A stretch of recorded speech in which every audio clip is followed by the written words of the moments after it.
Welcome back to another episode of the How to Protect the Ocean podcast. I'm your host, Andrew Lewin, and today we're diving into what it's really like to work in the ocean as part of our monthly series called Surfacing Secrets. Explore the ocean, know the planet. Have you ever wondered what it takes to explore the deep sea? Operate cutting-edge underwater technology or spend your days surrounded by one of the planet's mysterious environments? In this episode, I'm joined by Megan Paulson and Dirk from Oceans Network Canada and Josh Tedarenko from Campac, who share their first-hand experiences working in the field. We talk about everything from excitement of deploying ROVs thousands of meters below the surface to the challenges of working under intense pressure, both literal and figurative. If you ever dreamed of a career in marine exploration and engineering, or you want to understand what life is like for those protecting and studying our oceans, this is the episode for you. Let's start the show. And then on the flip side, there's days where you're like, I can't believe I'm getting paid to do this right now. This is absolutely incredible. Hey everybody, welcome back to another exciting episode of the How to Protect the Ocean podcast. I'm your host, Andrew Lewin, and this is the podcast where you find out what's happening with the ocean, how you could speak up for the ocean, and what you can do to live for a better ocean by taking action. And on today's episode, we are going to be talking about the deep sea. We're going to be talking about the work done by people and partners of Ocean Networks Canada, and we're going to be going beyond the surface to talk about what it really means to work in the ocean, especially in the mysterious and challenging world of the deep sea. Our guests, Megan, Josh, and Dirk, are ocean professionals who spend their days deploying and maintaining remotely operated vehicles, troubleshooting problems miles offshore, and gathering crucial data for ocean science. We'll hear what it feels like to operate equipment under extreme pressure, the surprises you can encounter when exploring the ocean floor, and the teamwork it takes to make every mission a success. We're also going to dig into the personal side of life at sea, how they balance long stints away from family, the camaraderie that develops among crew members, and the passion that keeps them coming back to this vital and demanding work. This conversation is a rare behind-the-scenes look at careers that keep our understanding of the ocean moving forward, and it's a chance to appreciate the people who dedicate their lives to studying and protecting ocean ecosystems. So stay tuned, get ready for the stories from the deep, and let's get to know the planet on Surfacing Secrets. Here's the interview with Megan, Josh, and Dirk. Enjoy the interview, and I will talk to you after. Megan, Josh, and Dirk, welcome to the How to Protect the Ocean podcast. Are you ready to talk about what it's like to work in the ocean? Let's do it. Absolutely. Yeah. All right. This is going to be a lot of fun. I'm super excited because it's not often, actually, I don't think we've ever really had a full conversation of what it's like to work in the ocean, especially the deep sea. We have three people here who work in partnership with Josh and for Oceans Network Canada with Megan and Dirk, and we're going to find out exactly what they do with those programs. But we are here to talk about what it's like to work in the ocean because that is what they do, and we're going to talk about sort of the challenges, the fun that you get to have out there, but also just like what it's like to work like in such a deep pressured system and all the materials that have to go in, ROVs. There's going to be a lot of fun chats coming on this podcast on this episode. So I am super excited to do that. Before we get into all of that, though, why don't we hear from all of you of who you are and what you do? We'll start with Megan. Thanks, Andrew. My name is Megan Paulson, and my role here at Ocean Networks Canada is Executive Director of Observatory Operations.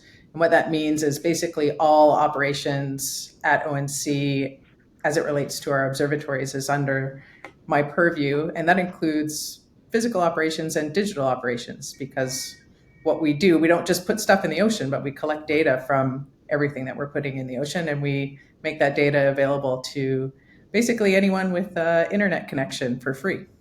That's amazing. I love that. I can't wait to dive deep into that. Let's go Josh next. Yeah, I'm Josh Tedarenko. I'm Director of ROV Operations at Campac Marine Services.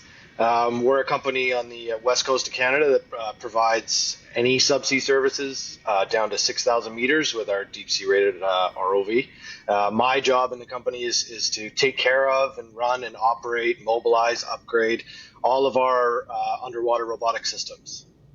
Okay, that's interesting. I feel like that is a continually growing field to look at robotics, and especially when it comes to underwater work, right? Yeah, absolutely. Yes. I mean, just like any tech industry, you're always sort of chasing the latest technology and trying to be at the forefront. And a lot of what our partnership is with Ocean Networks Canada is not just to provide the services, but also to make sure that we stay on top of the latest and greatest technology for the industry. So. Absolutely. Looking forward to diving into that as well. And Dirk, how about you let us know who you are and what you do? Okay, I'm Dirk Brusso. I'm the Director of Observatory Physical Operations for Ocean Networks Canada. And my team is made up of engineers and technicians, and we work together to integrate new physical infrastructure onto the network, whether that's new sensors, new equipment, or new technology, stuff like that. Nice. Very nice. This is going to be a lot of fun to be able to talk to you. I want to just start right from the beginning, before all of you got to where you were. And Megan, we'll start with you. What was it like for you to get into the ocean? What made you want to work in the ocean?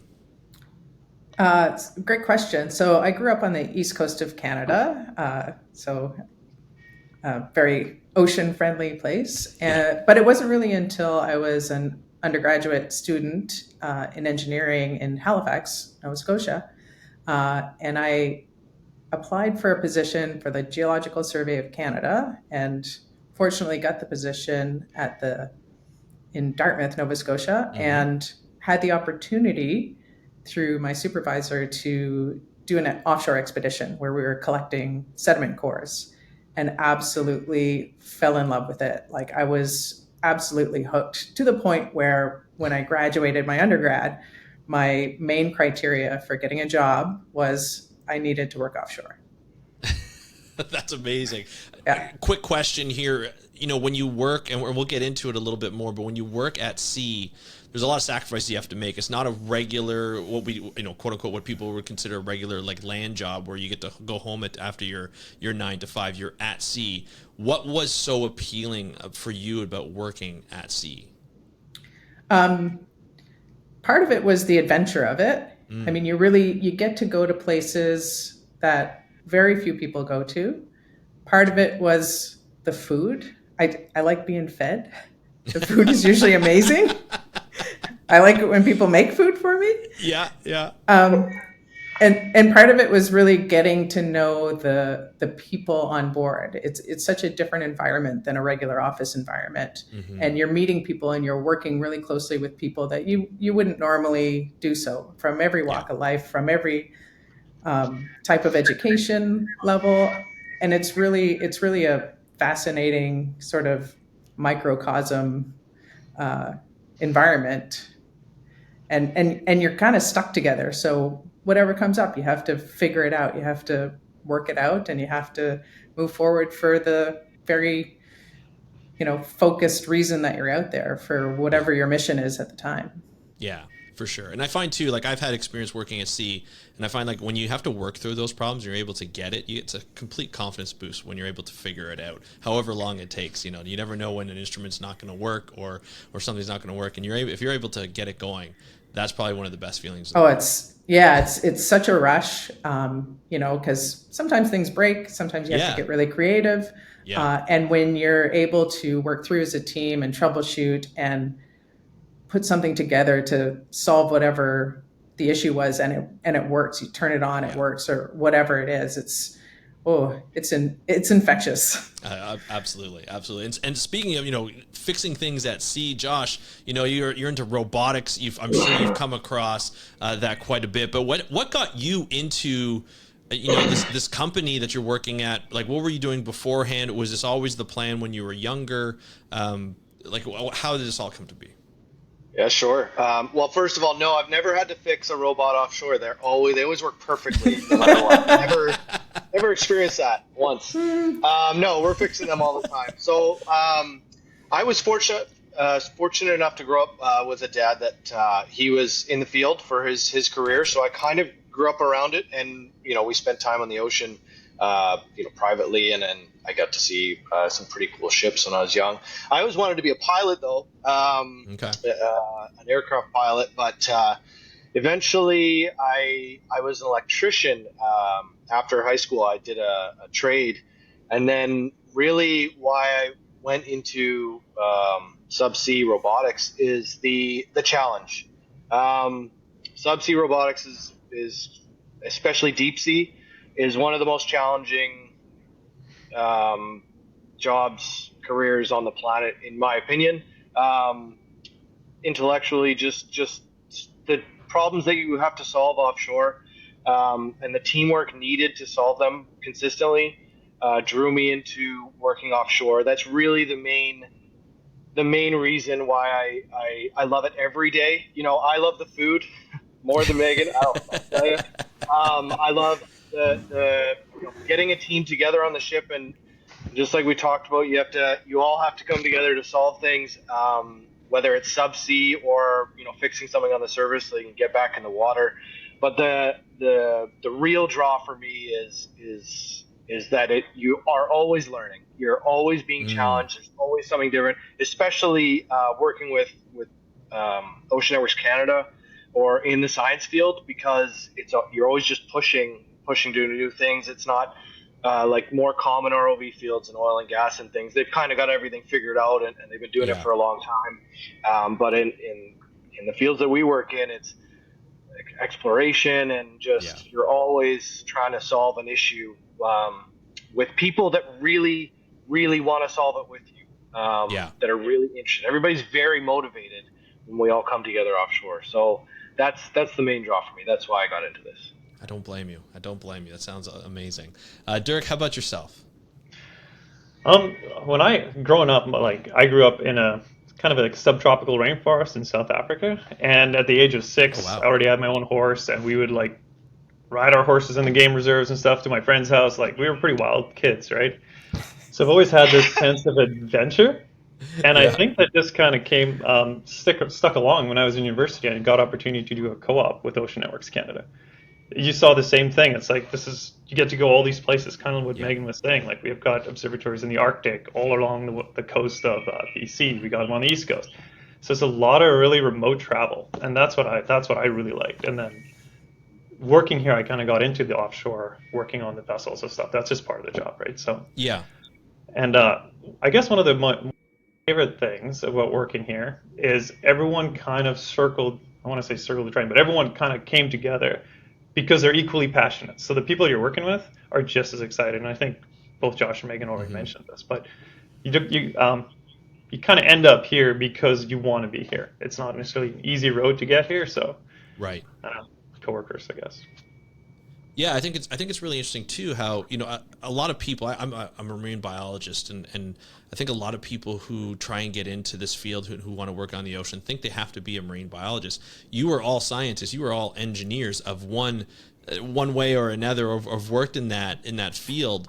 Did you ever picture yourself, Dirk or Josh? You might be a little different because your dad worked in this, and this is something that was you could see what was one of the potentials other than being a pilot. But did any of you think that this is what you were going to be doing? Dirk, we'll start with you this time. Did you think that you will be working on the ocean you're a mechanical engineer, right? Mechanical engineer, yeah. Yeah. So did you ever think that was one of the things you're going to be doing? No, not at all. I've always loved fishing, and I like being on the ocean and stuff like that, but I never thought I'd work in the ocean. Initially, I was an aspiring geologist, my first crack at trying to get a degree, and that did not work out, so kind of went back, square one, did electrical apprenticeship, or started that, and then went to UVic for marine biology, kind of left that as well, and then eventually did my engineering degree and still ended up kind of where in the field work kind of thing, so long track, but... Yeah. Love it. And Josh, I know you kind of worked in that you saw what it was like, but did you ever picture this is what you were going to be doing? Or I know you said you wanted to be a pilot, but was this always something you wanted to do? Yeah, no, I didn't really consider this until my mid 20s, to be honest.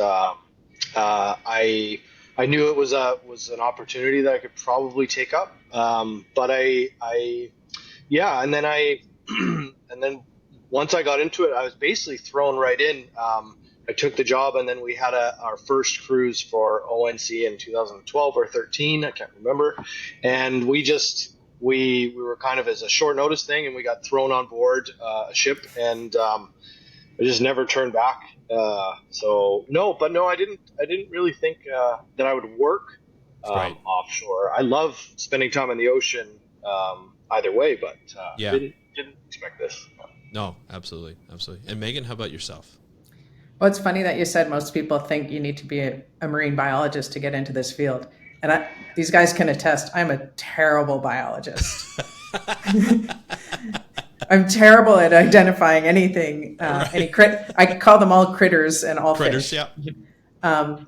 But yeah, no, when I went to university, I started in science and I thought I was going to major in chemistry until I hit organic chemistry. And I thought, no, thank you. That'll do that to you.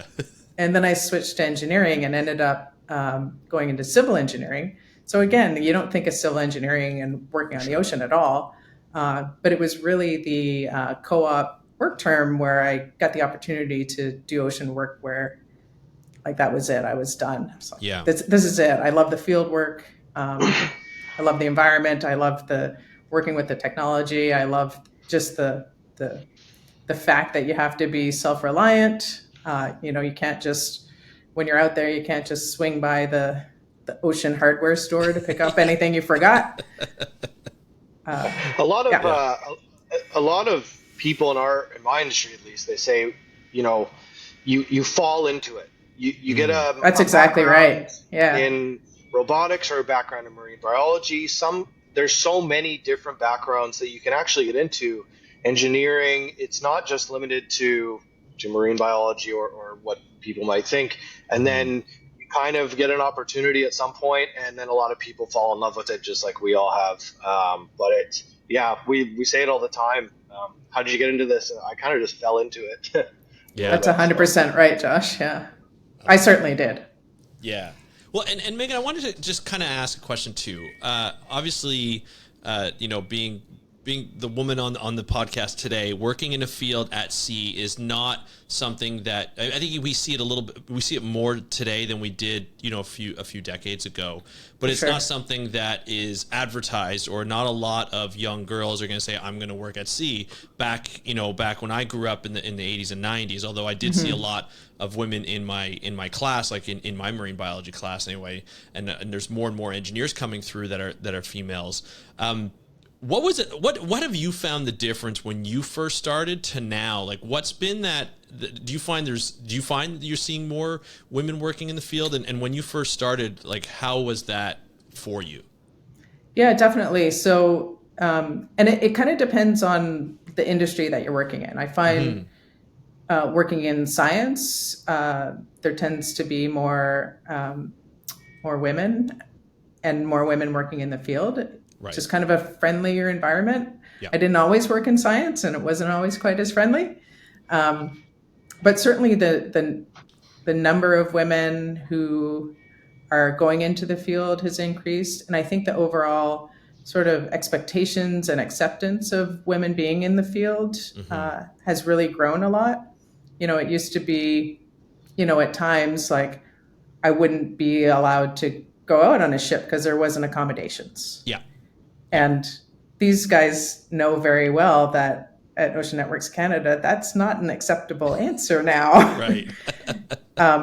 We have to make sure that the accommodations are there. And I think having a generation or a couple of generations of women who've kind of gone through it and are in leadership positions now, saying like, no, that's not acceptable, we have to do better, is really push things forward. We were offshore just this past June, and there were a number of young women, or younger than me, I should say, women on board, where it was their first experience at sea, and it was such a open and friendly and supportive environment that was different than when I started, for sure. And one of the other senior women on board, we just kind of looked at each other and said to each other, like, wow, can you imagine if this is what your first experience at sea was like?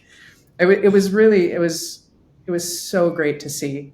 Yeah, and obviously having such a positive experience for young scientists, any young scientists come out, will want them to come back out. It'll allow them to be like, yeah, that was so much fun. I want to go back out and do it again. Let's be honest, it's not easy to work in the ocean. We say it's fun, but there's some tough days. When the seas are up and it's not always calm and it's not always sunny, and so it can be quite difficult sometimes. So it's always good to have a great crew. And as we start to, the questions are going to start to get into the formal of like, what types of jobs are you guys doing when you're out there? That having that crew dynamic where everybody gets along, and works together and are supportive together. Obviously, the three of you know each other quite well. You've been at sea quite a number of times. Dirk, what makes a crew like? What makes it like in terms of the people work so well together? Like, what does it take, especially at sea? Well, there's it's kind of funny. You pick a crew, or you pick your crew list, very specific to what the jobs are, and there's kind of these kind of discrete jobs. Mm-hmm. And then so you've got the kind of the specialists for each one, and then you also have these like, I don't know, jack of all trade, but Swiss Army knives of people that you can bring along as well. So that kind of cover the spread. So we've got a few of those as well. So we'll have like a dedicated person from science or data that would focus a lot of their efforts on that field because it takes like their full attention. But then there's also the back deck work and leading dives and that kind of thing that you really need to shuffle the expertise around.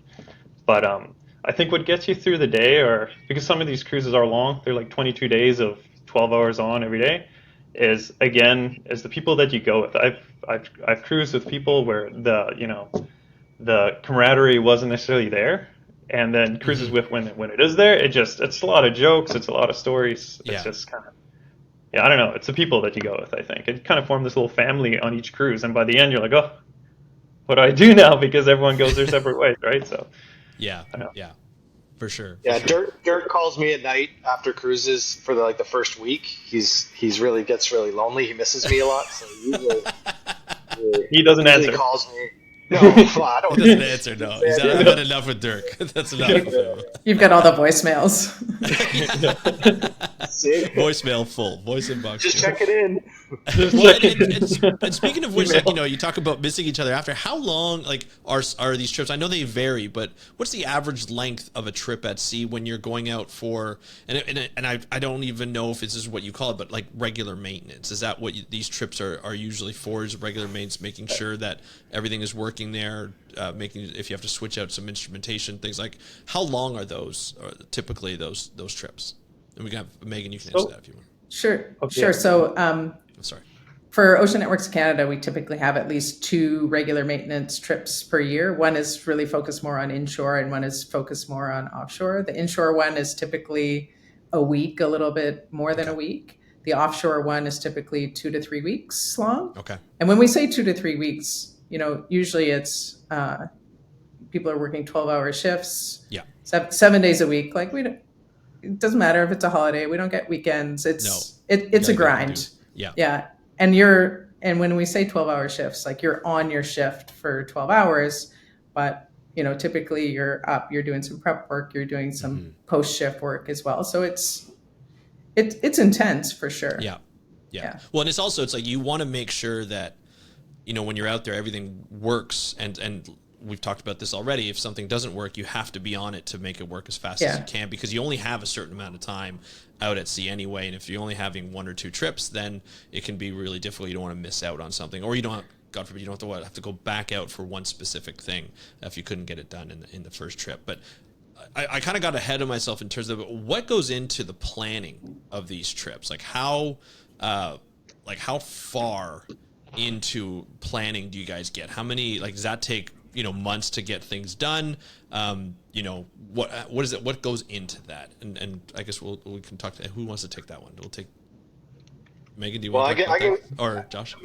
That's all right. I can talk to speak to the ROV planning, obviously. Yeah. So I like to consider the cruises almost they're almost like a movie production, in that there is a ton of prep and planning that takes place, and then it all has to get done in a short window. Everybody works 24/7, and then you're kind of done and you wrap it up. And it's so planning is in my opinion, it's the most important part of any cruise, because if you don't plan it right, obviously you go offshore Right. and you waste all this time and money. So from the ROV side of things, we like to meet with, whoever we're working with, Ocean Networks Canada, a couple months before a job, make sure that, and then every couple weeks after that, and then closer together, to make sure we have deck plans for the ship all worked out, all of our operations that we need special equipment for. We have the equipment, either rented or purchased and on the way and installed. And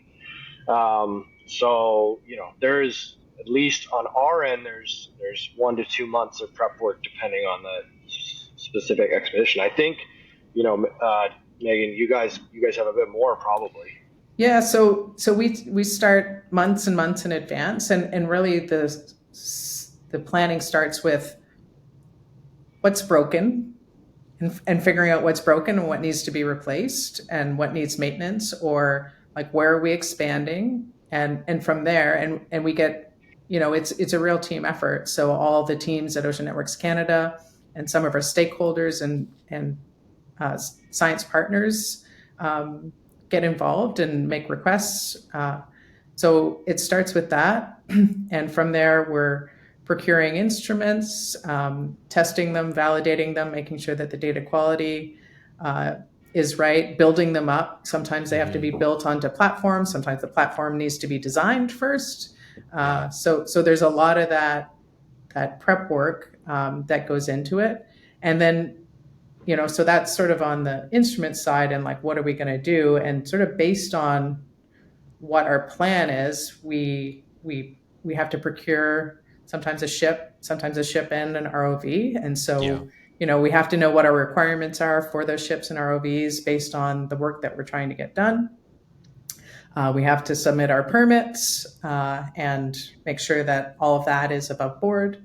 And then as we're getting a little bit closer, as Josh mentioned, we work directly with the ROV provider to really get into the nuts and bolts of like integrating sensors or specialized equipment into the ROV for every dive that we do. So every time we go in the water with the ROV, we call it a dive. At a particular site, we have very detailed dive plans written. They're usually written in advance, but they're usually tweaked like the day before a dive with input from the ROV pilots and the people on board. So there's a lot that goes into it. I would imagine too, like it's constantly changing because based on weather would pretty significant in terms of how that can change your plans quite quickly, whether you even go out or whether you even deploy an ROV or that type of work, right? Yeah, we're fortunate where we have a number of different sites that we can go to, and typically most of our sites are part of our expedition plan, but all three of us are glued to Windy pretty much all the time, looking at the forecasts, looking at the wave heights, the wind at each of our locations, and looking a few days in advance of like, okay, well, what makes the most sense, and does it make sense to run away from the weather here to go somewhere else, to get a good weather window, or is it going to turn there just as we arrive? Like all those real time decisions. And then we work closely with the captains too, obviously. Of course. And Megan's leaving out really the important part of the planning, especially on board. She brings along a very large whiteboard every time on these cruises. My dream board. She calls it her dream board, and she writes down all of the possibilities every day of what we could do based on weather and everything that's gone on. Right. And then about 36 times a day, she goes to the dream board and changes what's on it. And so it's like a vision board, right? It's like when people plan, like they do their vision board. This is your vision for the trip. Yeah. I have it labeled on the top, ONC dream board. I love it. I absolutely love it. Now, once you've done all the planning, now you're steaming out. Does ONC have their own ships, or do you contract them out? Dirk, you want to take that one? Dirk, why don't you take that one? So we contract the ships. And those could be, job specific. So a lot of times there's a certain requirement for cranes or ship size or something like this. On our inshore expeditions, we could get away with some smaller vessels, and offshore, of course, we need the bigger vessels. And that's a combination of a lot of times we use Coast Guard vessels. There's some partnership there, and then also we've used Josh's their company, Campac. We used their ship before. There's a few different options that we can use. So Okay. it's a combination. It's all contracted though. We Yeah, do own our own little like aluminum little smaller workboat, and we do smaller operations with that where we do small coastal observatories, but not offshore. Now, will that little boat come on to some of the bigger boats to do some little expeditions? I know some research vessels do that. No, it does not. Yeah. No. Okay. Makes sense. You're in the It's very pretty local, big yeah. ocean. Yeah, for the little boat. Yeah. Now, how long does it take, like, for the offshore sites? Obviously, the inshore sites probably doesn't take as long, but for the offshore sites, to say your furthest site that you would go, how long would that take to get there, Dirk? It takes about, when you leave the dock here at IS, it takes about 27 hours of steaming to get there. Okay, So quite yeah, it takes quite a while to get there. Yeah. To our furthest site. So that's our Endeavour site. Yeah. But we when we're doing our planning, we try and maximize our daylight hours and our dive windows to get to a site so that So it's typical, like when we plan our cruise in advance, we have an itinerary for, okay, we're planning on leaving at 1. ROV, are you going to be ready at 1 o'clock so we can leave, so you can be, Barkley Canyon at 8 in the morning for our first dive. And then you start creeping past 1, okay, so no point rushing to Barkley Canyon, let's go to Cascadia. Oh, no point rushing, let's go to Endeavour, because you might want to, like Megan, maximize those days for diving. Yeah. And like, there seems to be a lot of logistics in here. Have any of you gone through like logistics training? Because I don't know if that's necessarily taught in university when you go to university. Is this something you learn as you do more and more trips? Like, you just kind of learn on the go? Josh, you could talk about this because I learned to hand it off to somebody else. That's what I learned. It just seems like you have to anticipate a lot. You have to, like, and experience obviously matters, right, when you come into this? Absolutely. I mean, I always tell people, my job specifically as the director of operations is really to just try and think of everything that we need, write it down, and get people to either do it or get it or have it shipped. Just like any company, we have logistics personnel and things like that. So there is a ton always to think about, which is why we meet so often with clients and Ocean Networks Canada. But no training, absolutely, and you can tell that I have sometimes. For sure. Yeah, I can imagine. I think you always have to, be patient in a way of, like, not everything goes right when you're at sea, right? A lot of things can go, not necessarily wrong, but divert because of weather or just something that you realize when you get there. I think that's that's what it really happens. And when you get that challenge, you kind of work through it, right? And as a team. And can you talk about maybe a time, Megan, that you've come to a site and things didn't necessarily go as planned right off the bat, like the weather kind of shifted? Like, what happens when like weather shifts as you get to a site? Is it more of a kind of wait, or do you just go to the next thing that you can do? Yeah, it really depends on the conditions. So we've definitely, looked at the weather window and we get on site and the weather looks okay and we start a dive, say. And we get partway through the dive and the weather's deteriorating, and with a lot of input from the ROV team and from the ship's captain, we say, okay, we have to cut this dive short. Like, we have to recover right away, because ultimately, when the ROV is being recovered, it's a huge robot coming up on a crane, and people are having to navigate it on deck and secure everything on deck. And we have to do it in a safe way, right? So whatever the operation is, we're not going to risk unsafe operations. So if the weather's deteriorating, if the captain makes a call, then the operation is done for the day and we recover the ROV. and then we look at the forecast, and maybe it's blowing through very quickly, and we sit and wait, which we do sometimes.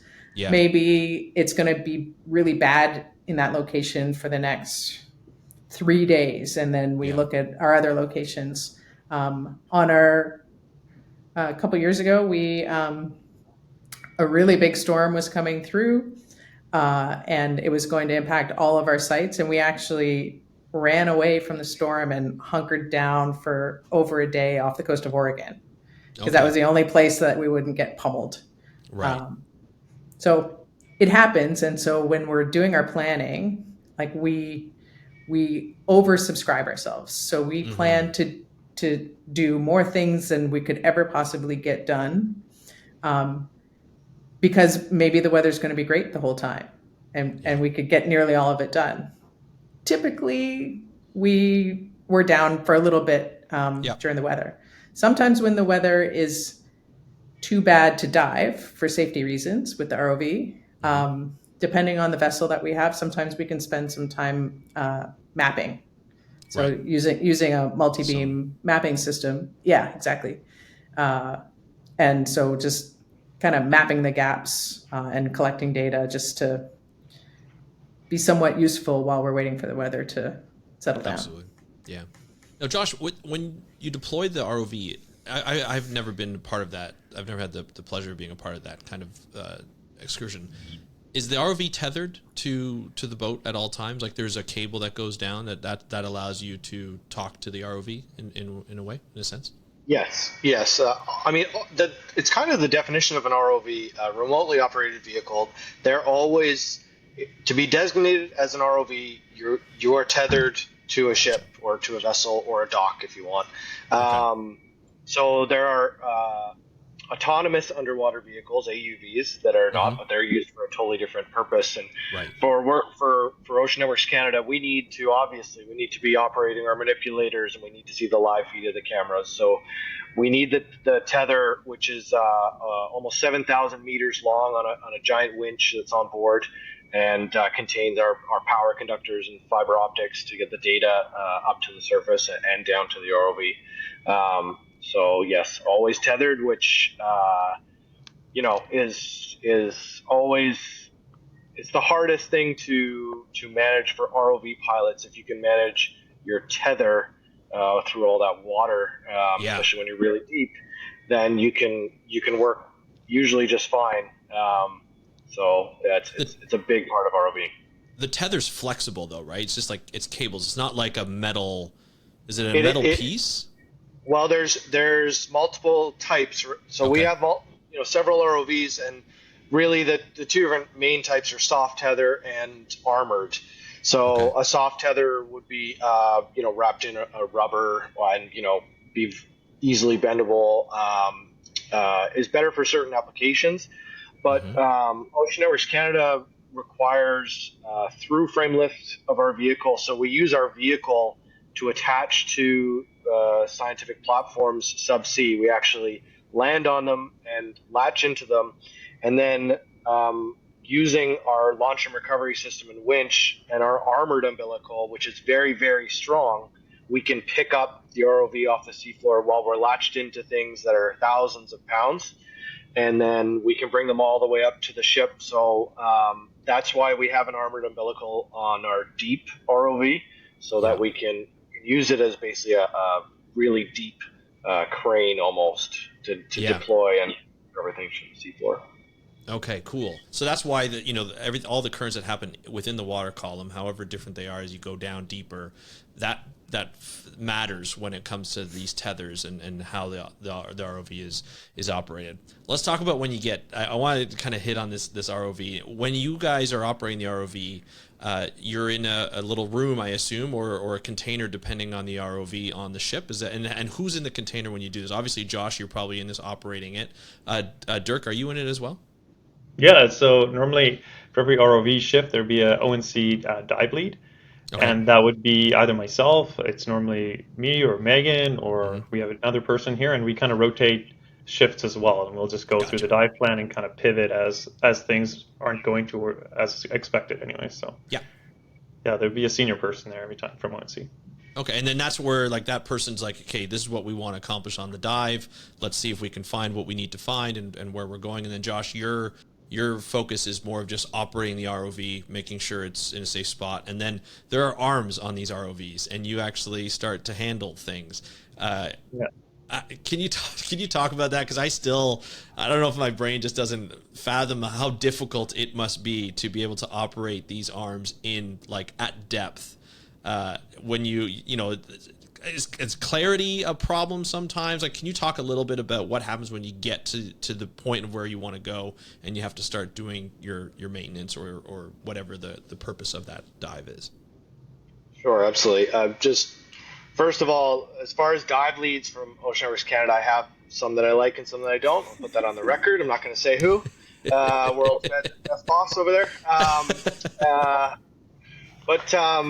Yeah, okay, so visibility is always tough. Certain sites that Ocean Networks Canada picks make me want to just I get so angry sometimes, Andrew. It's because when you can't see what's in front of you with the cameras and you're trying to do manipulations, it's very difficult, but we've been doing that for many years. I joke around that it doesn't make me angry. It's just a more difficult situation. But the science needs to be conducted in these areas specifically because of certain effects that make their turbidity so bad. So there's several instruments we can use, multi-beam sonars and acoustic cameras to kind of see through it, and we've been employing those and getting better and better at that over the years. And then as far as manipulations go, so we have two what we call 7 function spatially correspondent manipulators on the vehicle, one on each side at the front. And spatially correspondent means that we have a miniature version of the arm inside the control van, we call it. Okay. And for each arm, and a person sits there, and when they move that controller, the arm will move exactly as the controller is moved. So they hold it like this, and they move the controller around, and the arm will follow. And it's almost instant, and we need to have that ability. They're very advanced, expensive pieces of machinery and engineering, but we need them to do the delicate science, to do the operations that is required by Ocean Networks Canada. So it's a very, very fun part of the job, of course, but also, again, can be extremely stressful. If anybody watches, it takes about anywhere from 10 to 100 times longer to do something with those arms than it would for you to do something with your own arm on land. So it can be tough. Well, and also you're in an environment that's very different. Obviously, it's the deep sea in many of these cases, and there are critters, as Megan likes to call them. There are critters in the deep sea. Have you ever had can you talk about some of the experiences that you've had where a critter comes in and is like just curious about what they see? They're probably like, what is this? What is this critter? Like, what is going on here? Do you get any kind of animals that come in and just kind of play around with the arms or try and touch the arms because they're curious? So mostly the arms, and be curious about those, always octopus. And it's always the coolest, best thing that we encounter. We will go to plug something in for Ocean Networks Canada, and there will be an octopus hiding, kind of using an instrument platform as its den. Nice. And sometimes they'll be basically right in the way. Yeah. And we don't want to, scare or hurt these animals. So we have to sort of gently use the manipulator and try. And they usually at that point, then they'll reach out and they'll grab onto you. And obviously it's not dangerous to the ROV in any way, but it's extremely interesting and really fun. I mean, I joke around with my friends that I'm out fighting off octopus all the time, trying to get them out of our way. But a lot of crabs too, Josh. A lot of crabs. Yeah, crabs for sure. Are sort of like coming into the frame of the camera, and they move very slowly. Yeah, but they see the arms come out. They're brave. They're like, okay, let's go. Yeah. Like, I don't know what I'm getting myself into, but I'm ready. Yeah.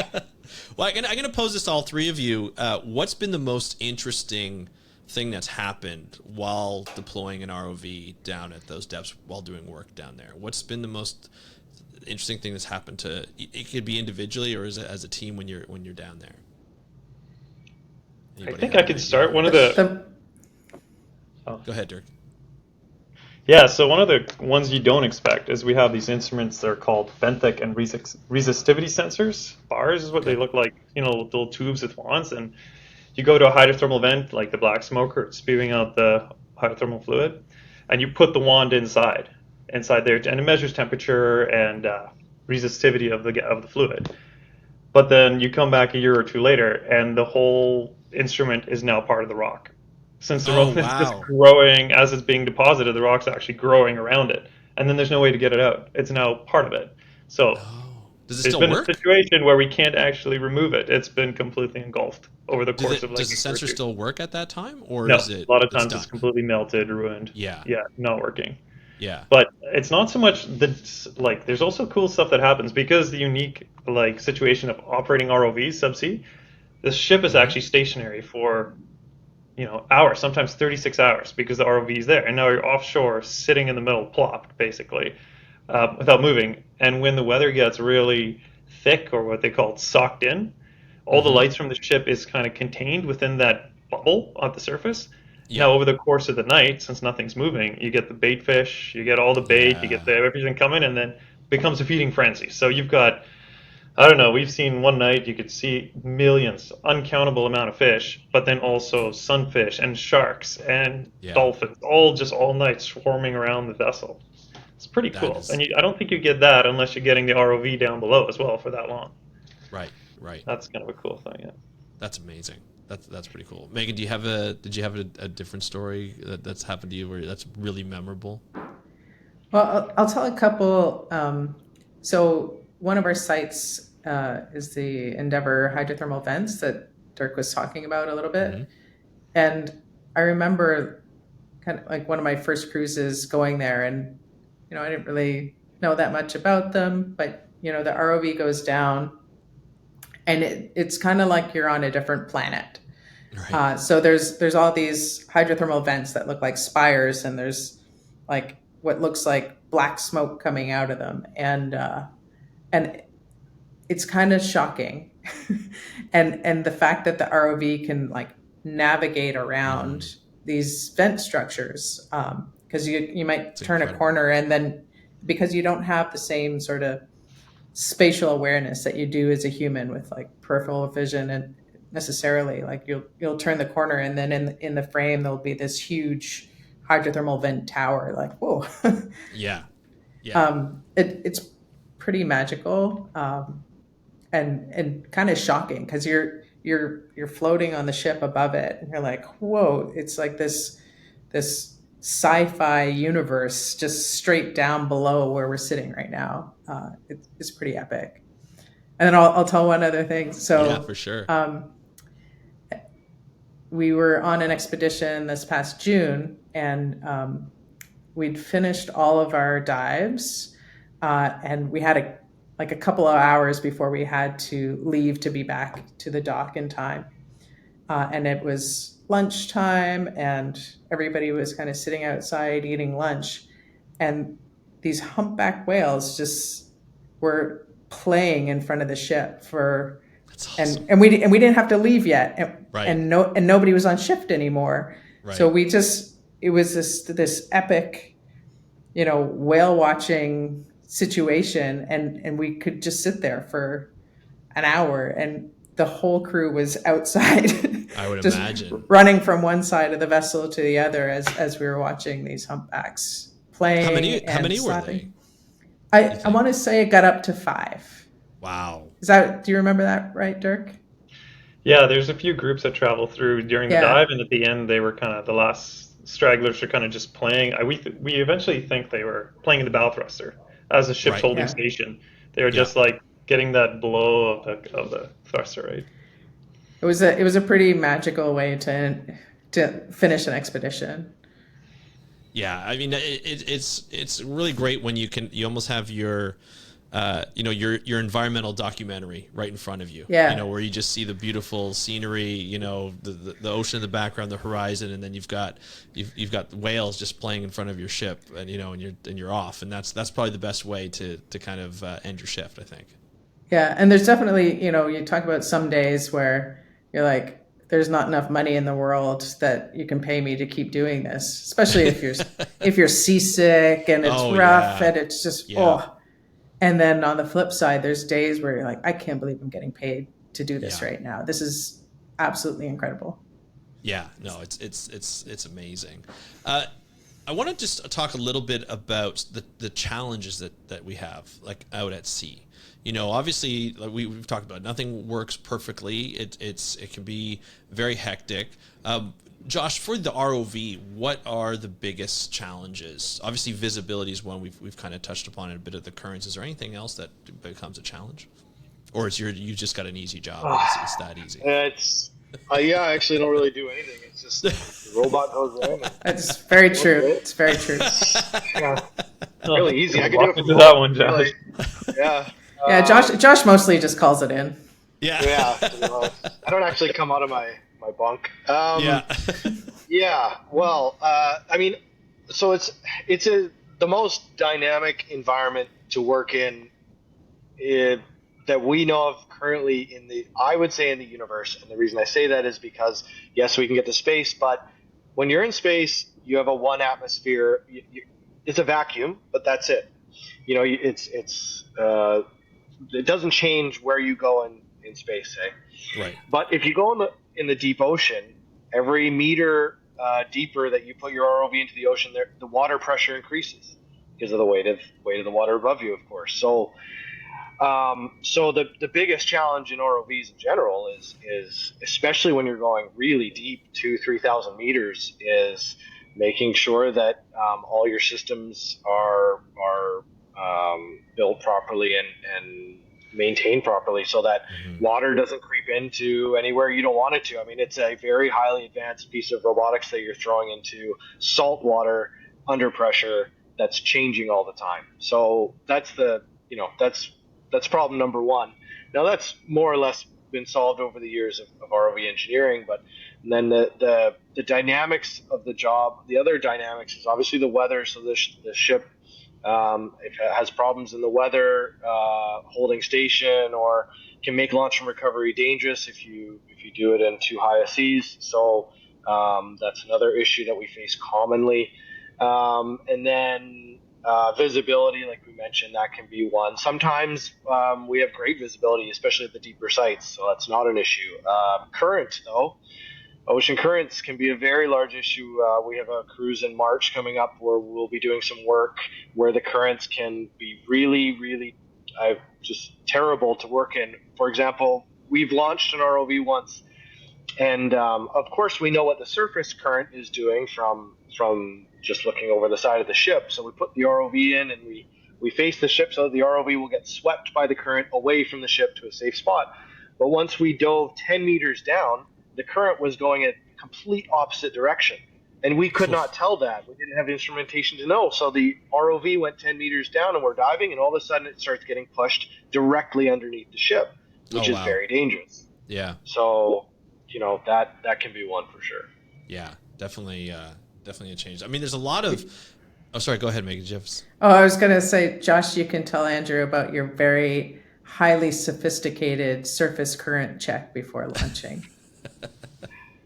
I'm so glad that you brought that up, Megan. Well, you're welcome. So I have a very advanced instrument. I go over to the side of the ship and I spit into the water, and I watch the spit and see how fast and which direction it goes. Very scientific. And and it usually works pretty well. Yeah, I can imagine.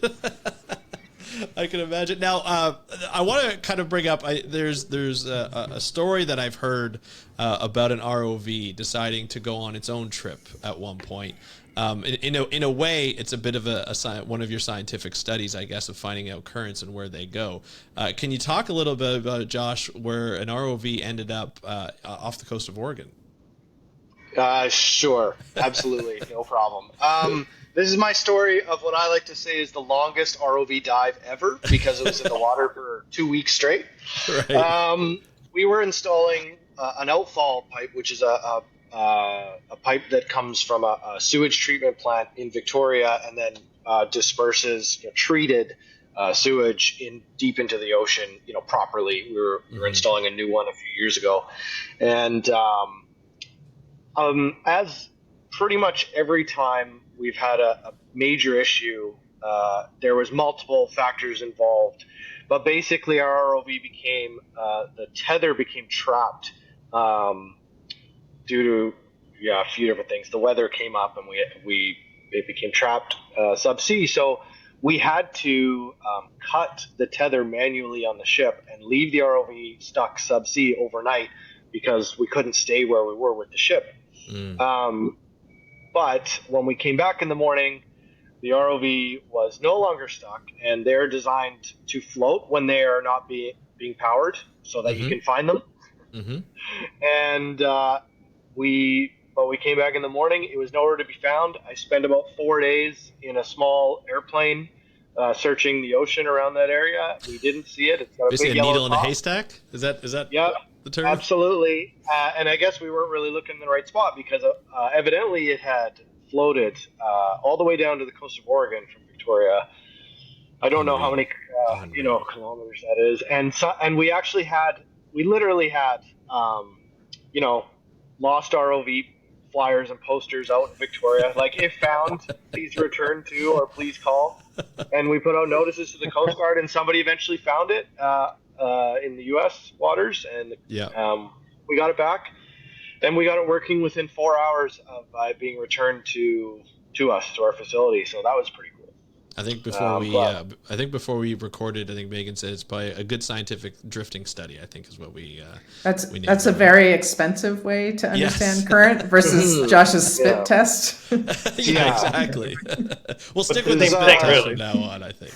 He's got the extremes covered. Yeah. It was That's pretty awesome. rough at the time, but I can imagine. now we can It's a laugh little about it, stressful. for sure. Yeah. It's also not the first ROV that I've lost, just for the longest amount of time. Gotcha. Dirk, one of the things I wanted to talk about too, just as we kind of wrap this up, is you're working in very deep waters. The pressure is almost like to the extreme. What type of materials do a lot of the instrumentations have to be able to survive in deep? I mean, we talked a little bit about if you put something in a hydrothermal vent, it can, the deposits can grow on top of it. But if we're looking at just like a platform and tubes that instruments go into, or like water that flows through, if it has to flow through, what kind of materials are we looking at here that you're working with? So obviously the easiest material that's the least reactive is plastic. So if you can get away with plastic in whatever pressure, that's the ideal. But like Josh said, pressure, our deepest site is, I don't know, almost 3 kilometers, and the pressure down there is 4,500 pounds per square inch. So you can't get away with plastic if there's any kind of air void, right? Yeah. So mostly what we do use is titanium because we don't want to have to recover an instrument or anything like this because we're worried about the corrosion on the housing. So titanium is normally our go-to for absolutely everything that requires any kind of pressure vessel. We have used aluminum. It's much cheaper. It's easier to machine, but in general, titanium. We also use shallower water. We do use aluminum. Shallow water, we can get away with plastic, but it's not just pressure. We're also worried about corrosion. So, and that could be affected by not just salt water. Like in Strait of Georgia, we get crazy corrosion on like stainless steel or anything like this, and we don't it's just some other chemical or interaction in the water. Right. Some of the more dormant, but I guess less interesting sites like the abyssal plains, the things just seem to last. And at the hydrothermal vents, there's some other weird reaction that interferes with the material's ability to protect itself. So, but titanium generally is good for any of those environments. Gotcha. Wonderful. And I know it's sometimes for a lot of us, it's difficult to picture what's under there. And you guys have done a really great job of putting together a story map website where people can click onto, and we'll put the links in the show notes. Can we talk about why this is such an important aspect, Megan, to have these types of story maps up to kind of give people a perspective of what it's like, what the instrumentation looks like, what it's like to operate an ROV. I'm looking right now at an ROV arm that's trying to grab a rope. How important is that for ONC to get that information out there, and for Campac to do that too? Sure. First, a shout out to the ONC comms team, who actually puts a lot of work into the story maps. I don't know that us as engineers and technologists are the best storytellers all the time, but right. Working closely with our comms team to put these stories together in compelling ways so that anyone can understand what we're talking about, and to really tell the story for any ages, kindergarten to, seniors, with any kind of background. And it's really, if you think about the planet Earth, we're actually mostly ocean.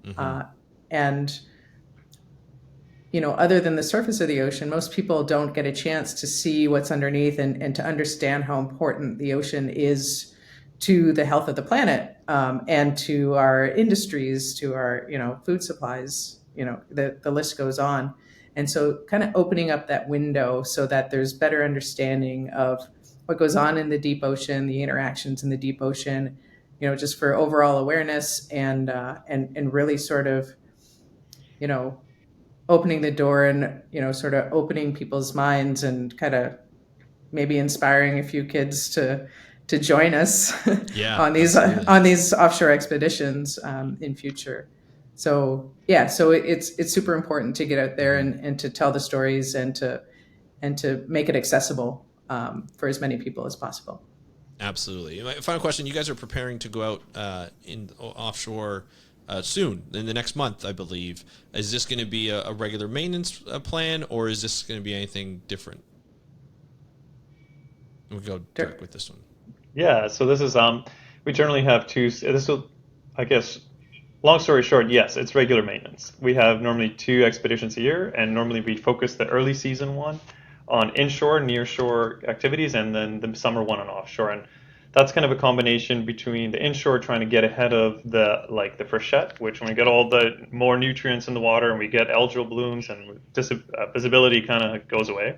So we try and get our instruments freshly prepped for that, to capture all that data. Gotcha. And then offshore, we want to maximize weather, so we try to go in the best weather months. So that's always in the summer. Gotcha. Yeah, that makes sense. Well, I have to say, the three of you, thank you so much for coming on the show and talking about the work that you do. Obviously, it's invaluable to the operations of ONC, and it was super fun to have all three of you on. And it's great to see, the way you guys banter back and forth. And obviously, you've known each other for a long time, spent a lot of time at sea together, and I think it's a lot of fun to be able to have that on the episode too. So I really appreciate all three of you coming on and for the work you do. And good luck with the next trip. And I'd love to have you back on the show at some point. Awesome. Thanks, Andrew. Thank you, Andrew. Yeah, Thank you.